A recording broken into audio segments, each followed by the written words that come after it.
Welcome to Snip and Sip, unfiltered hair chat for the other 95%. And what does that mean, Gabby? The other 95% means that we are for everyone. We want to hear everyone's perspectives in hairdressing, not just those super popular, massively famous hairdressers or those really great award winners. We think that everyone is so valuable to the industry and we would love to hear from you all. So today we'll be covering apprenticeships. And who have we got to help us with that today? Today we have the incredible Emma from the Abbey Hill Collective in Albury-Wodonga.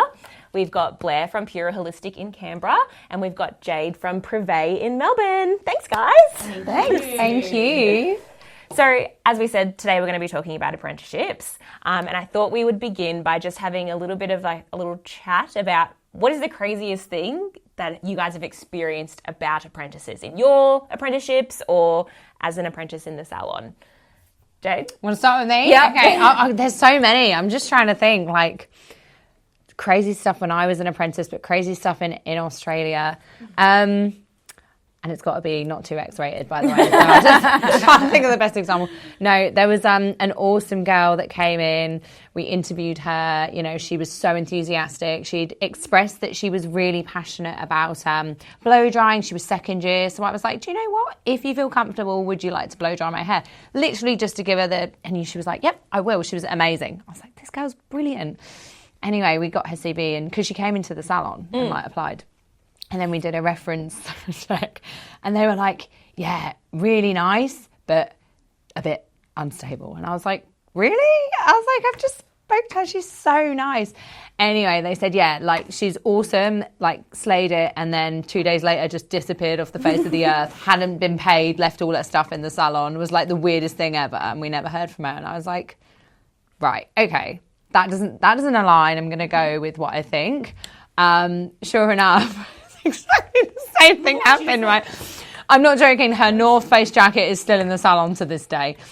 Yeah, it was the weirdest thing. Like, and we were fully booked, and we were like, "Thank God we got this person just when we need them in December." And then Friday morning, and the girls are like, "You don't reckon she's done that thing?" And I was like, "Nah." I was like, "She wouldn't. She'd only been with us 2 days." Yep. So did she ever get paid?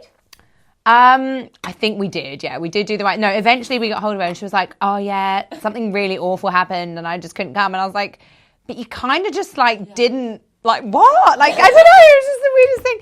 So we were like, yeah, cool, whatever. Just on your way. Yeah. Where? You can't just not come to work. It was the most... Honestly, I was just like, no, not after 2 days. And it was legitimately what the reference had. Wow. Yeah. That's weird. Hectic. Yeah. I mean, but she's like, I'm so passionate about being here. It's just like... We actually had a really similar experience happen in our salon, and she left. She literally just walked off the face of the earth and we never heard from her again. We were just like, that is just so weird. Oh, well, I kid you not, 2 years later she calls. She said, I am so sorry about doing that. I was in a wild time, like, you know, and my boss said, you know what, that is actually so fine. And I really love your... like being able to come back and say that. So I'm going to rehire you. So we rehire her and you'll never guess what she does. She left again. Yeah, just completely just stops coming to work. Just completely stops coming to work. So weird. Yeah, so weird. Yeah. Wild. What about you, Blair? I have some People not coming to work? Well, I have some wild ones, but we won't share. But I think, like a few, interestingly enough, you know, we, I don't know if anyone else does apprentices like trial, like see how they feel, and not just for them, but for you know, for not just for us, but for them as well, because sometimes people come in, they don't really know what hairdressing is, and you know, they get a feel for it. But honestly, within the space of 2 weeks, because we were doing a few apprentice trials, probably 80% of them, like half an hour to an hour in, one of them was, so when can I sit down because my legs are hurting? Or, so I've got a headache. Do I get to go home now? Like, these are honestly trials, and I was like, yes, you get to go home. Forever. And never come back. We actually had an apprentice once, and we'd walked into the back room, and she was just standing there looking at the dishes, like just staring at these dry, like dishes on a dish rack. And our boss said, "What are you doing?" She goes, "I'm just waiting for the dishes to dry." She was just standing there waiting. You told me about Oh gosh, Gabby, actually that reminds me, I think we had a similar story. One of the ones we had on, well, she actually wasn't on trial, she was there for a few days. the girls watched her just to see if she could get it. Opens the dishwasher, tries to put the biggest thing in the top. Wasn't closed. So then she tries to move it around. Can't get it to close in the top tray. And they just watched her for a bit, and someone ended up saying, I think, maybe if you put it in the bottom tray where it's bigger, it might fit. Oh, I didn't think of that, she says. And then we went out the back in the washing. There was bubbles out the whole back. Now, we used soap nuts in our thing, and apparently there was only soap nuts in there, but I swear there was just... The whole laundry was full of bubbles. It was the same person. It's the responses that are hilarious. We had one recently, and everything I said, I was like, the lateness, it's really... I don't want to have to say it. And she go, oh, beautiful. I was like, okay, cool. And then like anything that was said... I'm like, we just want to have a chat about appearance, and, we did discuss the uniform, and it's really important as a brand. Oh, beautiful. I'm like, so is that an I understand, or I don't give a SH1T? I don't know. That was the response to everything I said. It's so funny. What about you, Em? That just reminded me of a story just before about you having a headache. Can I go home? When I was in my first year of my apprenticeship, 2009, back in the old pandemic of swine flu. Oh, yeah. I had gone out on the Saturday night, walked home without any shoes on, middle of July. It was absolutely freezing. Woke up the next day and I was like, don't feel great. But, self-inflicted. Yeah. Yeah. Didn't cover my kidneys. And so I went to work on the Monday. And I was like, gosh, they really do say like hangovers get worse as you... I was 19. And yeah, just feeling horrible. We were closed on Tuesdays. So worked the whole Monday. We were closed on Tuesdays. I was at my nana's house for dinner. I was on the couch like shivering. Ridiculously high temperature. Went to work on Wednesday. My mum was like, oh. And my mum and dad have always been those kind of like, just go to work. Go to school, go to work, And so, went to work, couldn't let anyone down. I was, infesting the population with swine flu. But I went to work on the Wednesday. On the Wednesday night, I think we were working till 9. I said to my manager at 7:30, can I please go home now? Like, I'm really, really starting to feel quite ill. And I said, but I'll come in an hour and a half early tomorrow to make up the time difference. And then Mum came to wake me up for work, and she was like, she works at the hospital. She said, you're coming to work with me now or I'm calling ambulance.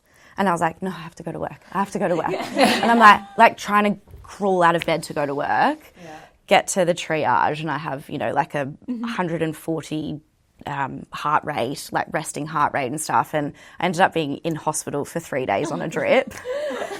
We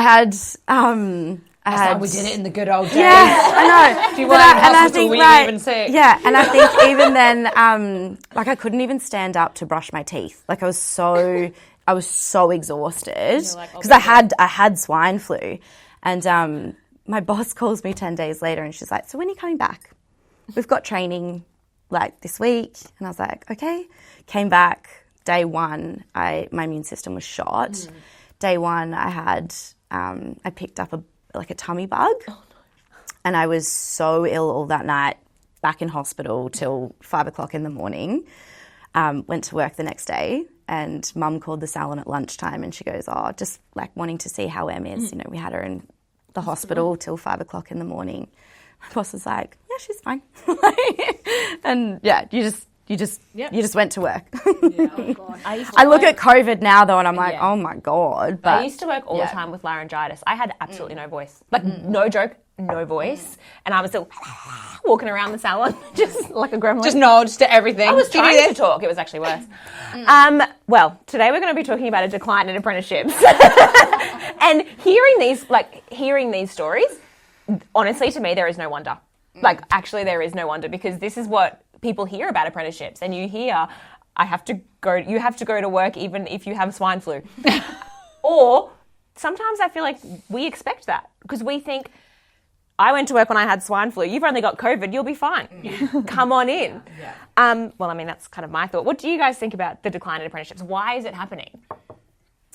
I think a really big thing from coming not from Australia, right? Perfect. Which I think is probably controversial but interesting, is that the cultural trend is that you have to go to uni here. It's very, very looked down upon and like not common to finish school and go into an apprenticeship. And it's not that parents don't let you do it, it's that it's like, well, no, go to uni first, and then when you finish your studies, then if you really want to do it, you can do it. Whereas in the UK, it's not that people don't go to uni, it's just that there's so much more acceptance around it. You're not a failure if you want to go and do an apprenticeship. And so people at the age of 16 and 18, it's very normal. And even though I was encouraged not to for the, you're too smart, but I did it, and it was like not a weird thing. But I think here, by the time you've worked out that you don't like what you're studying because your mum and dad forced you to go to uni, and then you're harder to mould, you need to be paid more, you're less mouldable. And so going straight in at a younger age is better for the salon, better for the actual person who can really develop and grow. And I think you're just in a bad place. Like if my mum and dad had forced me to go to uni to study some codswallop, which I wasn't even interested in, I'd be probably really hard to manage too, because I'd be like, I've already wasted all this time. Do I really want to be the bottom person in the salon now, which is what you are, right? That's what you're there to do. So I think for me, being from England, that's why loads of people were sponsored, because there's so many English hairdressers that are just like, I'll just work, I'll do whatever's required. And there just isn't that influx of Australian ones coming through, because you just put off at left, right and centre. Yeah, you're so right. It culturally, it has been seen as that, if I don't know what I want to do with myself and I want to quit school, so I'll go and do a hair apprenticeship. That I think that's a huge part of it. I think the other part of it is where we are in society at the moment. People coming out of school, their pay expectation, their life flexibility, all of that is much different. So they don't necessarily, I say they, but whoever, don't necessarily want to come out and be paid X amount. They want to be paid X amount without having to work from home options. As an apprentice. Can I work at home? Literally, because and obviously, not just since obviously after the COVID shutdown, but even prior to that the flexibility, perhaps the Saturday work hours, the pay rate, all of those things. I think there's a generation of. I think my parents' age, they were like, work hard, this. You go to work when you're sick. You got swine flu. It doesn't matter. You go to work. But then there's a huge lot of people in sort of that generation under that are like sort of get handed everything, and potentially it could be from that. It was hard for me growing up, so I don't want to make it hard for my kids. Attitude, whatever it's from. Overcompensate. And so then they're like, want all this extra stuff without having to work for it. Yeah. What about general salon suites and single operators, and that a lot of our industry in Australia is now moving more towards that. Do you think that is affecting the apprenticeship rate as well? Can I just jump into that and back out of it? So I think apart the uni thing, huge thing, which I think we'll talk about. But I think I would say in our generation, the options for particularly girls, not just girls, but particularly girls, if you wanted to leave school, was hairdressing, beauty, childcare. And then a lot of people then went on to do nursing and stuff as well. Whereas I think now if you want to leave school, you can do all of those, but you can also do a brow course, a lash course, a makeup course. And so those girls that would be interested in that beauty, fashion, industry can now go and do a short course in makeup and go and make $120 per person on a Saturday and only have to do that. So I think that's a really big decline in the options. And at the same time, I think that the options for genders as well. So I think, the amount of girls that I know that did, I know a couple of girls that did mechanic apprenticeships, but now I know that there's a lot more industries changing and becoming more diversified, and there are a lot more female plumbers and electricians and carpenters. I feel like it's so cool that. when a female does a male-dominated thing. I'm like, I just 100%. need to have not a screwdriver. What's it called? Oh my god. The one with a wrench? A spanner. I just need a spanner and some oil smeared over me, and I'm just going to feel like the female action man. So I think that there's obviously a lot more females, which is amazing for us as a whole, going into so many other industries and trade-based things that, are probably paid a little bit better and things like that as well. But I think that has been a massive part of the decline in hairdressing apprenticeships. That is so, because hairdressing now, if you like hair or beauty, it's not the only way. You can do your lash course, so you can do a makeup course. I'd be really interested to see if there's a decline in apprenticeships or if it's just a decline in hairdressing apprenticeships. Yeah. And I think now jumping into that point, I think the fact that, again, we're taking on our time again. I think so many hairdressers I know are burnt out. So we've got smaller businesses, we've got smaller salons, like more widely, whereas it used to be 14 chair salons, and that was a thing. And we're doing smaller work, and we're not as busy as we used to be because we have to do everything else as well. And so now we have no need for the tea and tidies who turn into apprentices, who turn into junior stylists, that turn into senior stylists.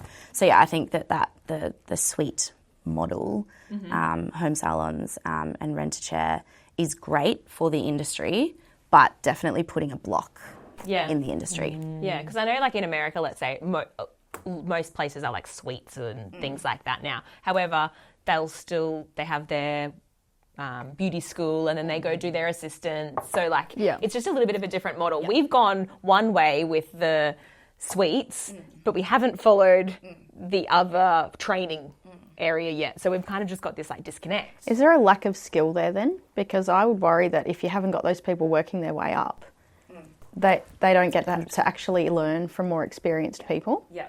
So that's the other thing that I would be worried about. Like, I feel like apprentices are important because people actually will value your time and creativity and everything. You don't really get to nurture that without having done a full apprenticeship. Is this like, the fast track courses? Oh my God. Where they're like, you can learn to be a complete all-round hairdresser in just 6 months. It's like, no, you can't. Yeah, that's right. Oh my God. So now they do have a 12-month course where you can learn to be a hairdresser. And we were talking about this the other day, actually, because I completely understand why people are doing it. Because let's say you've just had kids, you've maybe moved on from the profession you were doing and you'd like to try something else. And you go, I'd love to be a hairdresser. No one's going to hire me because I'm 30. I've got 2 kids at home. I can't do these crazy hours and get paid not that much. This is a great option for me, not realising that you leave not skilled enough to be a professional hairdresser. Not confident. Yeah, and it's a shame because I completely see that point of like, I want to be a hairdresser. Great, I can. Yeah. And I've got all these other barriers that are stopping me. But it is unfortunate that they leave it after 12 months and they aren't ready for the salon. Yeah. I think there has to be that balance between like the salon experience though. So like if they were working in a salon and getting the experience and getting training at the salon at the same time as doing this, I think it's a much better scenario. But also like culturally, we spoke about culturally, and it's probably different in the UK, I don't know, but like the apprentices, and it's not everywhere and it's definitely changing, which is amazing, but that attitude of, well, that's how I got treated when I'm an apprentice, so that's how I'll treat. So, apprentices are leaving because they're kind of just not learning hair. They're just there for tea and tidy or cleaning the toilet or whatever. And unfortunately in Australia, you actually get paid more to be a tea and tidy than you do to do an apprenticeship. And I know that obviously there's benefits of an apprentice. I think we're going to talk about that anyway, what they get outside of the money. But from a salon owner's perspective, they're hiring apprentices with no intention to train. Not everybody, but this has obviously happened. Broadly speaking. Yeah, broadly speaking. So this has obviously happened. So obviously losing apprentices at the same time, and then having someone who might have been an amazing hairdresser and loved the industry, but because they've had such a sour experience. So I don't know that it's necessarily one thing. Like, I think studio and suites are awesome. It'd be great if they could, if they had the need to have someone to teach them. But at the same time, there's salons that are hiring apprentices not for the right reasons anyway, and they're not training them. So I think there's that. We've got to look at the whole picture. I actually, when you said, Jade, before that they are like, the bottom in the salon, I actually see it the exact opposite. I think they're the top. They are the ones. They run the salon. They run the salons. They're running around. They know absolutely everything that's going on. They know every single client. They also, I couldn't do my job when I was in the salon. I could not do my job without them. There was been no way that I'd be able to make it through my day without that apprentice behind me making sure that we're doing it all. And I think it is really a shame that we have that cultural thing as hairdressers going, well, you're the apprentice, so it's your job to do the washing up. Like, no, it's actually everybody's job. I'm available and I should be doing the washing up because you have just been running around like an absolute mad woman. Yeah. And like, so it would happen when I was like early on in my apprenticeship. Everyone would sit there and watch me clean. Like, what are you guys doing? Yeah, that's right. They'd have the magazines out in the back room. Exactly. And they're like, well, I've been working. I'm like, so have I. Yeah. We've all been working today. Like, and I just don't think it's fair. I think that the apprentices are the top of the salon. I agree. I think what we've got to look at is not everybody's going to have different skill levels, and even we might all be hairdressers, but some people are going to be better at colour and some people are better at cutting or whatever. But as human beings, everybody's equal. And so what I think needs to happen from a mentality perspective is switching that. It doesn't, whatever. Some people answer the phone, some people, whatever they're doing in the salon, but equally human beings and equal responsibility. So like, unfortunately, sometimes when, stylists are back to back, they don't necessarily have time to do the dishes because they're like back to back. And so maybe somebody that doesn't have that back to back, they do it. But when you do have time, you do it. Like I sweep the floor all the time in the space. I pack the dishwasher all the time. So I think that kind of mentality has to change. And that's really just a cultural thing that's happened. And I do know that it is changing. There's so many more salons that are changing that, which is amazing. And I hope it keeps going up. But I think it's like, let's look at it overall. I don't think it's necessarily a studio problem, an RTO problem. It's like it's a whole lot of stuff. I think in that it was like, well, that's what we had to do when I was an apprentice, so you have to do it too. I think that's a little bit of our mindset as well when it comes to this 12 months course. It's like, well, I had to do 4 years, so do you. And it's like, well, do you? I don't think 12 months is the answer, but I don't think we have to have, everything's changing, life is changing, and we should embrace that instead of saying, well, just because I did this 20 years ago, you have to do it exactly how I did. It just has to be salon experience. That's the thing, isn't it? It's not about the amount of time. It's actually based on the individual and where they're getting this course. Exactly. Where is the course and what are they teaching you? Because I know that most of the apprentices we've ever had, which isn't many, that have gone to school, when they come in and we do in-salon training, which we're really big on and we commit to, they're like, never will learn this at school. And I'm like, school are literally teaching you the basic minimum, and the people generally that are educating at the schools got educated years and years ago, haven't been on the floor and a little bit dated. Not everyone, you can't say totally.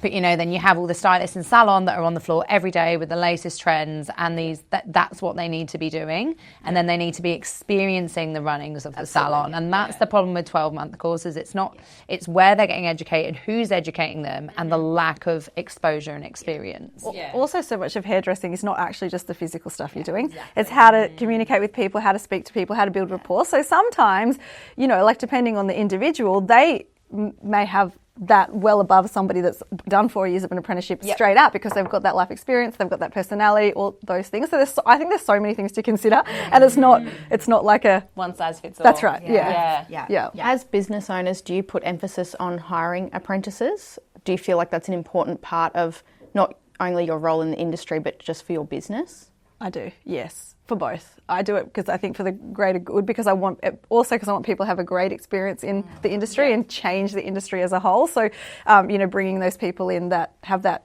amazing, wonderful experience, but also we need them in future.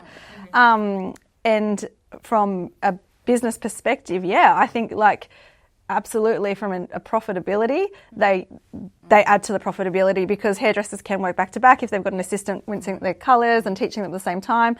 I'm also somebody as well that I don't like the apprentices to just be sweeping the floor for the next 2 years.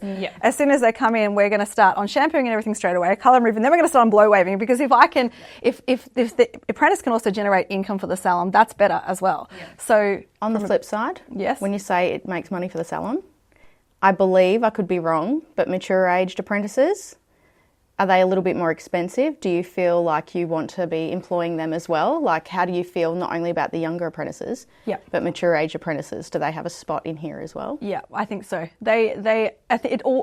Anytime it comes down to the individual, you hire a 15-year-old, sometimes they struggle to show up for work, and the other times they're just in there, motivated. So, and it can be the same for everybody. So I have recently employed a mature age apprentice, and she is amazing, I have to tell you. She actually was a fashion teacher at an RTO and always wanted to do hair. She had her own sustainable fashion brand, and she actually came to us and said, can I have a job? I'm in that place of my life. I've always wanted to do hair, and now I can afford to do it, and afford to do an apprenticeship. And so, but then on the other side, there's definitely some that just struggle to get to work, but it's the same for the younger people. So I think, yes, they are more expensive. However, I'll always just hire on personality and work ethic and all of those things first, regardless of how old they are. Yeah. We had a negative experience, but it wasn't because she was mature, but I think it's really about the person. Like you said, it's personality. But they were things that would be more attributes of someone that was mature. So just having your own life, like the expectations, times, hours were set out, everything's sweet, great in salon. And said, from this date I can start doing the late nights, which you need your apprentice on the late night, right? It's a really busy time. And so I think it was a few weeks. She said, in 3 weeks I can commit to that. And I was like, that's fine, we'll make it work for 3 weeks. And then it was 4, and then it was 5, and then she was like, I'll just have to let you know. And I was like, do you know what, you're so good, I'm gonna like take my foot off the pedal. If you can't do the late nights, we'll make it work, that's fine. But then, there had to be a few meetings, and literally at the end of the day, it'd be like, right, this still needs doing, but I'm going to run now. I've just got to go and pick up my daughter. And I'd be like, yeah, I've got to see my kids too at some point, but like, we're all here, we're all cleaning still. Yeah. And she'd be like, I've got commitments. And I was like, okay, well, I have commitments too, and then it got to the point where there was a conversation of, I just can't work Saturdays anymore. It's not working for me. And I was like, right, so you can't do the late night and you can't do Saturdays. And then we just had to basically equally say, this isn't working. Yeah. But she really wanted the job and wanted to stay, but just wasn't like, when I say mature, I think she was in her 40s. Yeah. And we're just like, I've got to get my daughter now. I've got to go. And I was like, you can't, no one here is going. So, It's such like a mindset shift. I saw it in Kmart randomly at Christmas. And it was absolutely crazy. Like, you can imagine the line was out the door. It was just wild. And there was this little 17-year-old on the register, and they just looked at their watch and they were like, lunchtime? Yeah. And they just left. And I was gobsmacked. Like, I could not believe what I was looking at. And I said, can you believe that just happened? And whoever I was with was like, well, they probably had to go on lunch or they'd miss it. I said, well, you missed it. They just don't get it. Hey, they're like, of course. We'll say something to my friends one day about, lunch breaks. And they're like, they're entitled to lunch breaks, Emma. And I'm like, no, I know that, but like, you can't take a lunch break halfway through a haircut. Yeah, or if... So you just got to go a bit later. Yeah, like...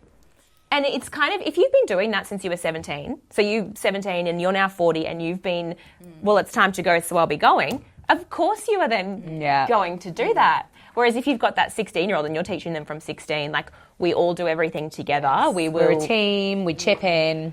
I was just shook, and I was like, look at that poor little girl, she's running around now by herself. And they were like, well, that's what happens. I'm like, it's the manager's fault. They should have had more staff. Yeah, and I'm like, I could never imagine that, ever. And I'm still in that here in the office, 12 o'clock on the dot is lunchtime. And everyone comes down and they're all eating their lunch. And I always miss lunch because I'm like, well, I'm not hungry yet. Yeah. I'm not finished my work. I'll come down to 2:30 maybe and eat. But I miss lunch every day because I'm like, I'm not it's finished. Inbred in me. Yeah, it is. Like, I'm just like, I don't know. It's a flexibility, like understanding of reading what's happening and going, oh, no, hang on.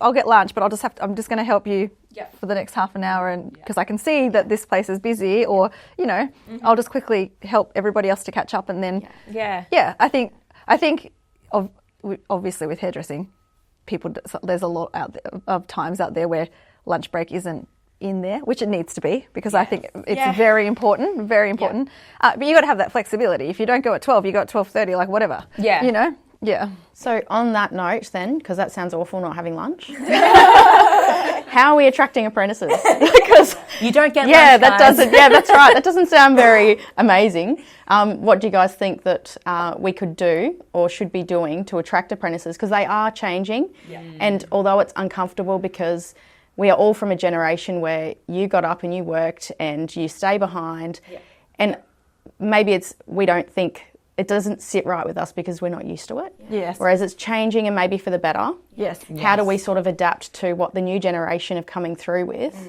And make it desirable for them to want to work. We have to move with the as times. salon owners or as an industry? Because Everything. All of it. Yeah, both. We have to move with the times, I think. Some people are so stuck in the way we used to do it, and you're like, well, how is that working for you right now? Yeah, exactly.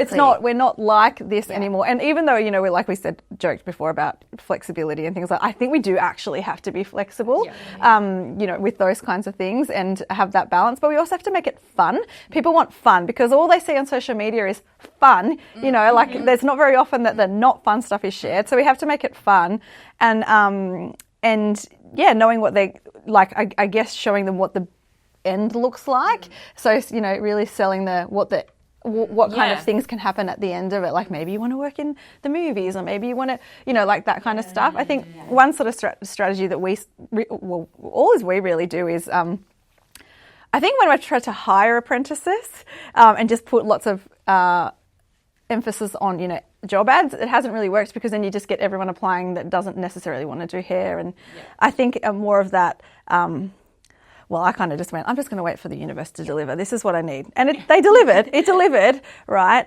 But, we do have to be a bit proactive as well. So school-based apprentices, for example, I wrote out this in an email to and said what Pura has to offer and what it's like to work for us and all those things, and we sent it to the local schools, and that's how I got my school-based apprentices, and they're amazing. So I think we have to have that proactive, but we also have to make it let them know what they get out of it, and what's the opportunities, and in their training time, and then post that, all of those kinds of things, and make it fun because everyone wants to see fun. Yeah, exactly. That no one wants to go anywhere that's boring. Yeah. And I think too, there's such a, we talk about apprenticeships, An apprenticeship is a form of education. Mm-hmm. Yes. And so when we actually look at it as education, I've done a fair few talks with different high schools around town and stuff, and one of the biggest things that I say is TAFE isn't here to teach you how to be a hairdresser. Yep. I'm not here to teach you how to be a hairdresser. You're here to learn how to be a hairdresser. I am going to provide a space where we will provide you knowledge, you can practice and all of that kind of stuff. TAFE is this really safe space for you to go and make mistakes. Mm-hmm. You're learning on mannequin heads and all of that kind of thing. But you have to want to be a hairdresser. Yep. So if you are in TAFE with, I want to say 30 apprentices, but there might be 10 now, then and you come back and you're like, I don't know how to do a solid form haircut, you can Google it. If I don't know something, I find it out. It's not someone else's job to teach me. Yeah. It's up to me to find out what I don't know.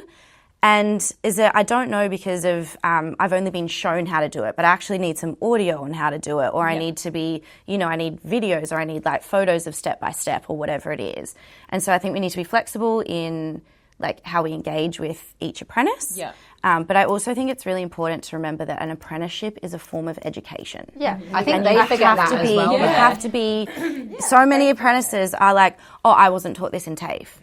And it's or they say, I haven't got a model for tonight, but can I go early? And I'm but that's why you're here. Yeah. So we're just, the main reason that you're here is so that we can teach you. So do you want me to help find you a model? Nah, I'm all right. When I was at uni, with the model, let's say, when I was at uni, if I hadn't, you do an assignment, and if I said to the lecturer, you didn't teach me that, so I didn't write about it, fail. Yeah, exactly. You literally fail. It's up to you. You don't stand up. Totally. You don't stand at the back making coffee and expect to learn how to do a solid form haircut. You go out the front and you go, you're doing can I watch you? Can you explain to me what you're doing as you're doing it? Yeah. Right? And, again, for us, being in a regional town, if I wanted to learn something, I wasn't even allowed to go to TAFE. We had TAFE come to us. So we were taught on our day off in the salon by our boss. And then the TAFE would come to us and do our testing. I think we have to know the roles of everyone in the salon. So we go back to those tea and tidies. If you need to hire someone because you're so busy to clean for you, do not hire an apprentice. No, that's right. Yes. Hire a tea and tidy. If you need someone that just wants to be booking appointments, selling retail, being the phone person, being, stock manager, hire a salon assistant or a receptionist. Yes. If you need to grow your team, then that's maybe when you can look at an apprentice. And I think it's really important for us to know that we're not hiring cleaners, we're hiring future hairdressers. And that is so important for them to know that too. I even started hiring a cleaner. And so, you know, it was really important. At the end of the day, you know, people call it cheap labour. Like that's what I think broadly people are like, oh, it's $12.50 to hire a first year apprentice. Yeah. She should be mopping the floors, doing this, doing that, blah, blah, blah, blah, blah. But in 4 years' time, I'm going to be able to charge that person out at a lot more money than that. So I sort of thought it was $75 an hour for a cleaner to come in. And she came in 2 hours a week, and the salon was spotless because she came in. Not a 16-year-old scrubbing on it. But she came in when the salon was closed, and that's why it was more quite expensive. The salon was closed. She could move all the chairs around, like all of that kind of stuff. And it's like, I have a problem at the moment. The salon's not clean enough. I'm not going to hire an apprentice. I'm hiring a cleaner. Yeah. Because I want my apprentice to be practicing blow waves. Yeah, doing hair. Like at the end of the day. And again, talking about this is what, you know, we did. Yeah. We all hated our apprenticeships. Yeah, so like, don't do that again. Like back to don't what you said, repeat the mistakes. We got to let the industry know that and the apprentices. So we've got all the right thoughts, but I think even like what you were saying about the talks in schools, like why is there not a platform where different trades can go in and talk about apprenticeships from the good bosses and the right outlook, like the right lens in schools? Because I think they are definitely. I know need in to Albury start, they're definitely starting to do like career days and things like that where you can go and you can 100%. Yeah, no, but I think it's really important to make sure that we're actually attracting apprentices to be hairdressers, and not to be cleaners. Cheap labour. So what are the options for apprenticeships? And I genuinely mean that. Is it actually only TAFE? Like what? No, can they only go through that option? What is available? I think that's the base. That used to be, but there's so many more amazing things now. Like we personally use a different provider where they come in and they actually work one-on-one with the apprentice, and I think that's an amazing model.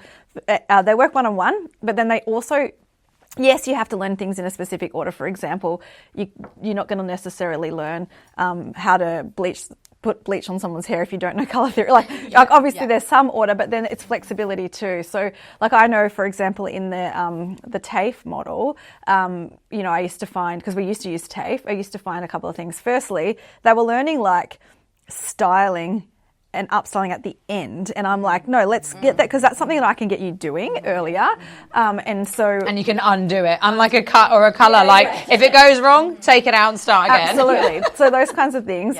But also, you know, the classes, they start big, but then people drop off and they get smaller. But, you know, for example, like they would go in and they would have perhaps only one model for the whole entire class because, you know, people can pay. And then they'd put in one foil each, and then their foils would get marked off. And that's not ideal, right?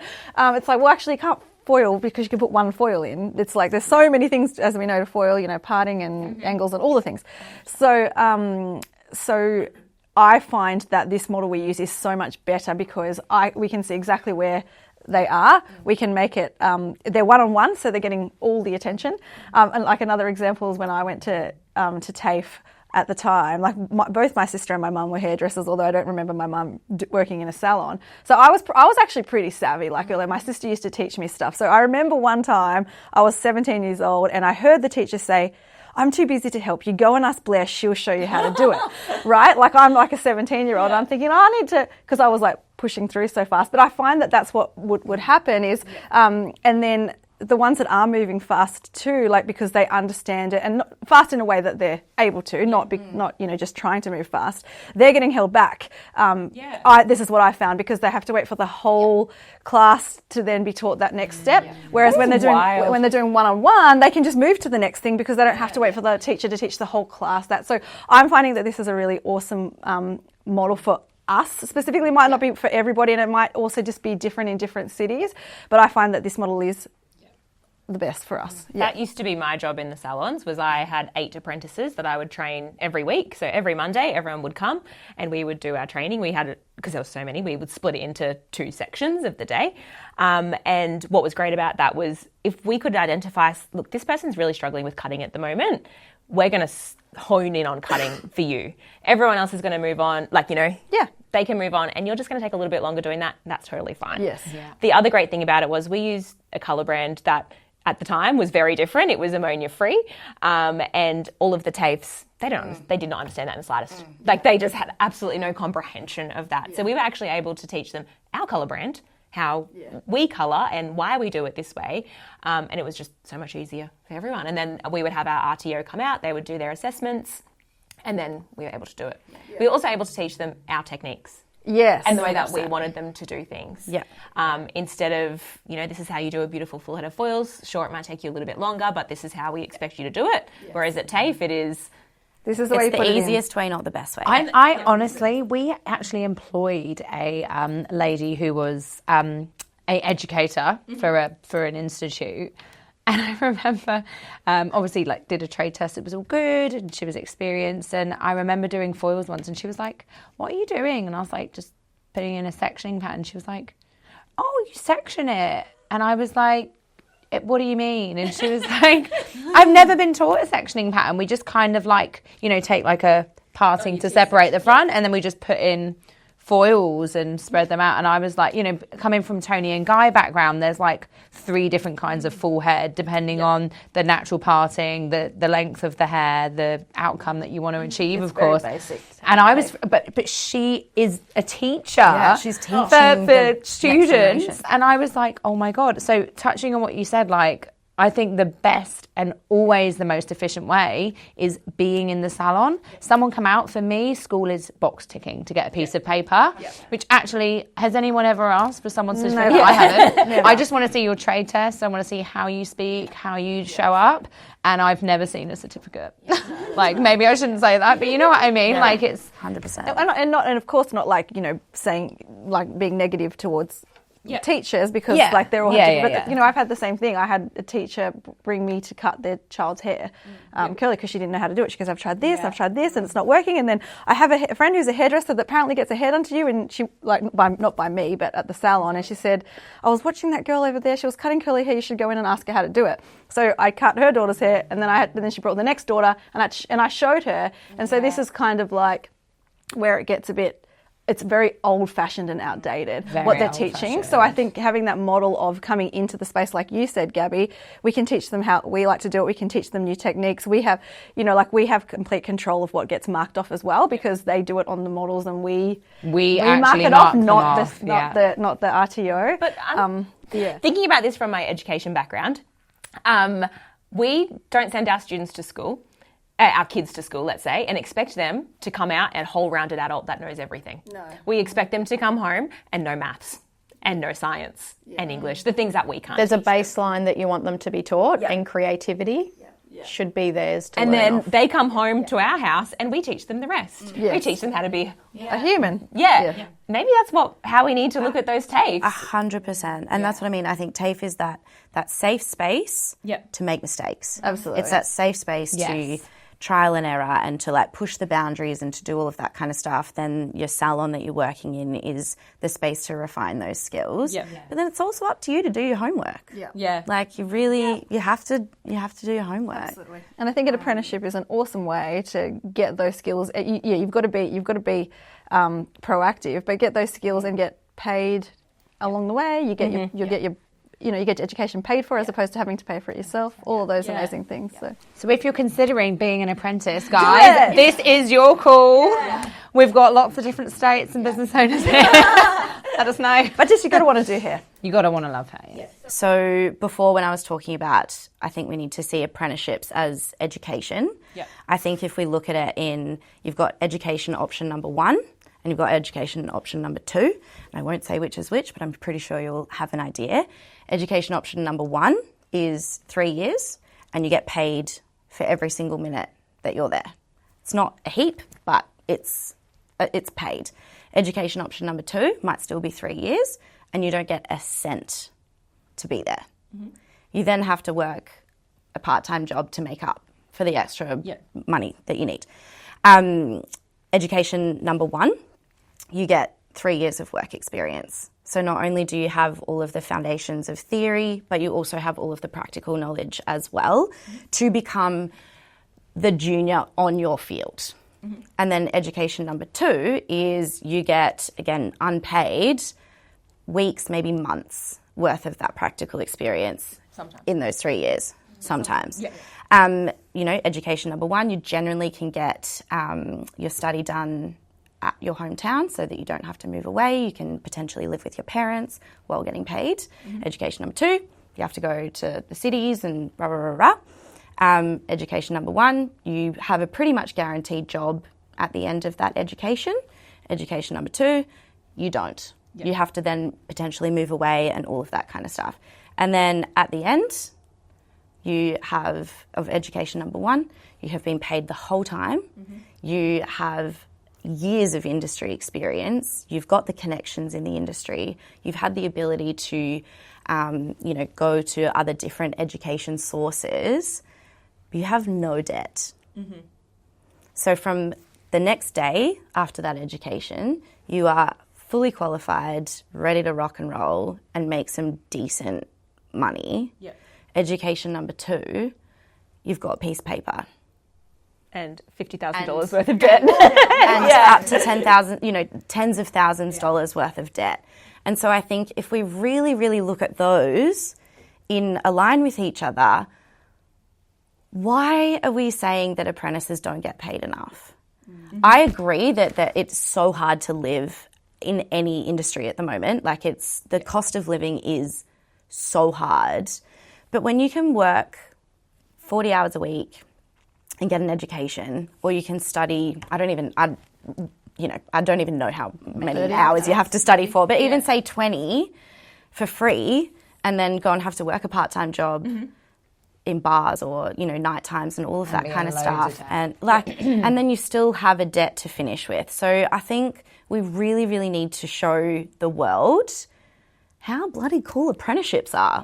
Because we've got an amazing generation of young leaders coming up that want to change what that is for apprentices, because I don't want to give my apprentices the experience that I had. I don't think you do. I don't think you do. We get to work with amazing companies like you guys to have that benefit coming through the whole industry. So Love it. Go apprenticeships. Absolutely. Get paid to learn. Exactly. Yeah, we're very lucky that we have an industry that lets us do that as well. And gives me goosebumps. I get so excited about it. I love that. On that note, thanks so much, guys, for joining us. Hopefully that's given you good insight into apprenticeships from a business owner's perspective and just the industry in general. All links to do with the podcast will be down below on the Eco Salon Supplies website. Thanks again, guys. Thank you. Thank you.